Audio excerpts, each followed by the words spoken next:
સાબરકાંઠા જિલ્લાથી મહત્વના સમાચાર આવી રહ્યા છે ત્યારે ગાભોઈ રણાસણ હાઈવે પર આવેલી કાપડ બનાવવાની ફેક્ટરીમાં આગ લાગતા અફરાતફરીનો માહોલ સર્જાયો હતો.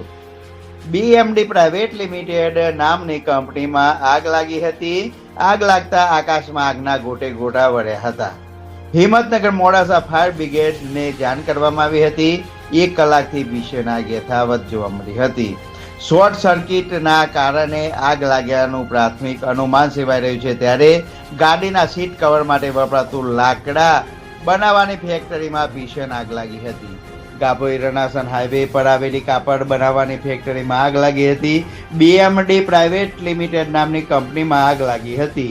આગ લાગતા આકાશમાં આગના ગોટે ગોળા વળ્યા હતા. હિંમતનગર મોડાસા ફાયર બ્રિગેડને જાણ કરવામાં આવી હતી. 1 કલાકથી ભીષણ આગ યથાવત જોવા મળી હતી.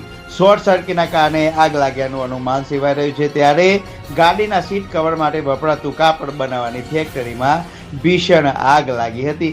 ઘટના સ્થળે ફાયર બ્રિગેડની ટીમ તૈનાત જોવા મળી હતી.